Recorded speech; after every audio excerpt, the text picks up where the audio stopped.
It started like any other morning at the airport.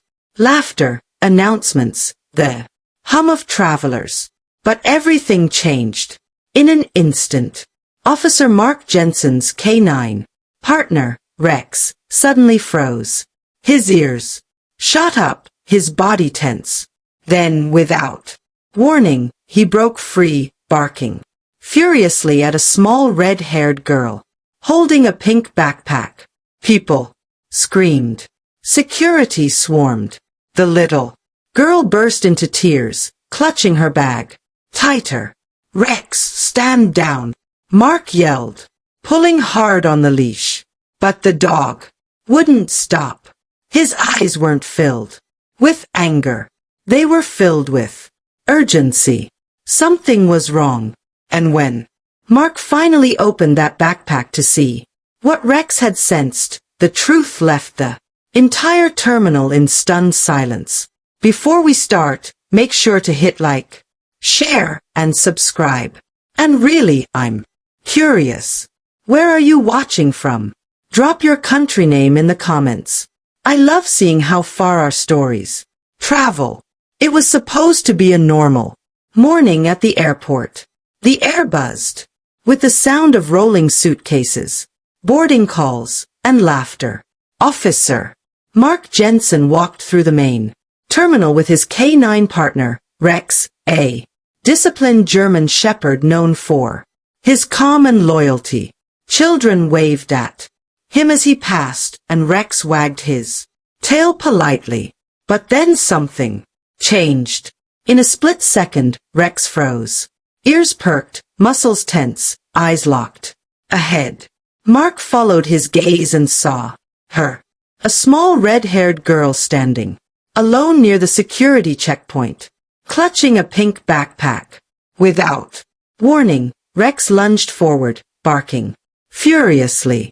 The sharp sound shattered the calm. Travelers screamed. A mother pulled her child close. Rex, heel! Mark shouted, pulling back hard on the leash. But Rex wouldn't stop. His growls turned desperate, his body shaking as he strained toward the girl. Mark's pulse raced. This wasn't the Rex he knew. The little girl's lip trembled as she took a frightened step back, eyes filling with tears. All around them, airport security rushed in, shouting orders, ready for a threat that no one understood. And, standing in the chaos, Mark whispered, "What are you sensing, boy?" The terminal had gone silent. The kind of silence that follows chaos. All eyes were fixed on the scene. The snarling police dog, the trembling little girl, and the officer caught in between. Mark tightened his grip on Rex's leash, his heart pounding. "Easy, boy. Calm down," he whispered, but Rex refused. His gaze stayed locked on the girl's backpack, nostrils flaring, tail stiff. Airport. Security formed a loose circle around them. Passengers whispered nervously. Phones raised to record. One guard stepped forward. "Officer, what's going on here?" "I don't know," Mark said. "Honestly. He's never done this before." The little girl clutched her pink backpack tighter, tears streaming down her face. "Please don't take it," she cried, her voice cracked with fear. Mark knelt down, softening his tone. "Hey, sweetheart, I'm not going to hurt you. Can you tell me your name?" No answer. Only sobs. Rex barked again, sharper. This time, pulling toward the bag with renewed urgency. The head of airport security arrived. "We need to screen that backpack now," he said firmly. Mark hesitated, glancing at the child's terrified face. Something deep inside him whispered that Rex wasn't wrong. But if he was, this could destroy his career. He exhaled slowly. "Okay," he said at last. "Let's check it." Mark's hands trembled slightly as he guided the little girl toward the screening table. It's okay, he said softly, trying to calm her trembling shoulders. We just need to look inside, all right?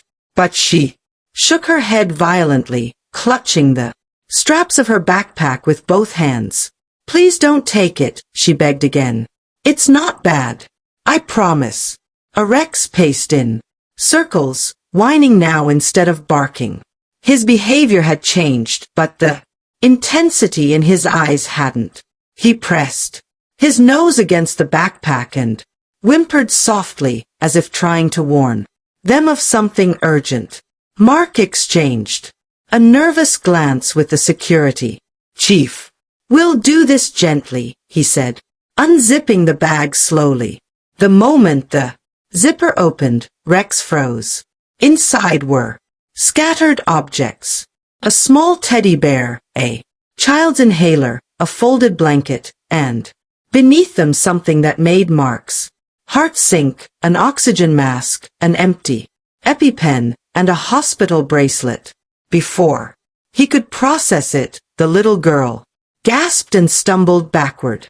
Her lips turned pale, and her breath came in short, choked bursts. I can't breathe, she whispered, clutching her throat.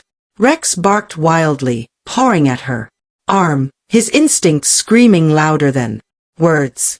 Mark's training kicked in. He grabbed the EpiPen from the bag, tore off the cap, and injected it into her thigh. Call medical, he shouted.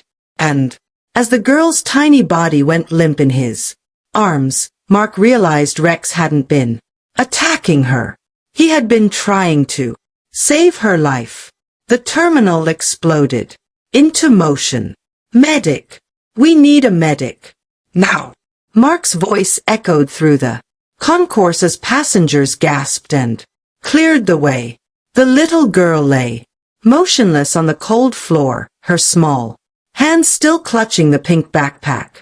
Rex barked continuously, circling her, refusing to let anyone too close until help arrived. Mark knelt beside her, pressing 2 fingers to her neck. A faint pulse, weak but there. Stay with me, sweetheart, he whispered, his voice breaking. You're going to be okay. Within seconds, paramedics rushed in. They placed an oxygen mask over her face, their movements swift and precise. Anaphylactic shock, one medic muttered. She wouldn't have lasted much longer. Mark exhaled, his heart pounding. He looked down at Rex, who had finally stopped barking and now sat quietly beside the stretcher, ears down, eyes fixed on the girl. The paramedics lifted her carefully and rushed toward the ambulance bay. Mark followed, Rex at his side. The blare of sirens cut through the morning air as they sped toward the hospital. In the ambulance, a medic glanced up. If that dog hadn't reacted when he did, she wouldn't be breathing right now. Mark stared at Rex, overwhelmed. The dog's fur was damp with sweat, his gaze calm, but alert. You knew, Mark whispered, tears forming. You always know. Rex leaned his head against Mark's arm as the ambulance roared through the city. 2 heroes racing against time. Hours later, the chaos had faded into quiet beeps and sterile hospital light. Mark sat in the waiting room, Rex resting at his feet, his fur still damp from the snow. Every second felt like an eternity. Then a doctor entered, pulling down his mask. She's stable, he said gently. You saved her life. Mark shook his head. No, he murmured, glancing down. He did. The doctor smiled faintly. Your partner's instincts are remarkable.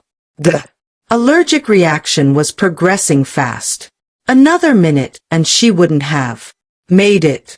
Moments later, the little girl's mother burst into the room, tears streaming down her face. She rushed forward, gripping Mark's hands. She wandered off before I could reach her. She carries that backpack everywhere. belonged to her brother. He died last year from the same allergy. Her voice broke. I thought I'd lost her too. Mark looked toward Rex, who was watching through the glass window where the girl now lay, sleeping peacefully. Her small fingers twitched, and for a moment, Rex's ears perked, tail giving a slow wag. The mother knelt beside him, placing a trembling hand on his head. You didn't just save my daughter, she whispered. You saved my whole world. 2 weeks later, the city gathered. Inside the police hall, cameras flashing, as reporters filled every seat. On stage stood Officer Mark Jensen and his K-9 partner, Rex, now wearing a fresh medal on his collar. The chief's voice echoed proudly. For extraordinary bravery and saving a young life, we honor K-9 Rex. The audience erupted in applause. But the moment that truly mattered came. Quietly, the little red-haired girl, now healthy, walked onto the stage, holding a single white flower. She smiled shyly and knelt beside Rex, wrapping her tiny arms around his neck. Thank you, she whispered. Rex licked her cheek gently, tail wagging. The entire room fell silent, not out of formality but out of awe. Mark blinked back, tears resting a hand on Rex's head. You didn't just do your duty, he said softly. You followed your heart. As the lights dimmed and the applause rose again, the narrator's voice echoed. Sometimes heroes don't wear uniforms. Sometimes they walk on for pause and save the lives that destiny almost took.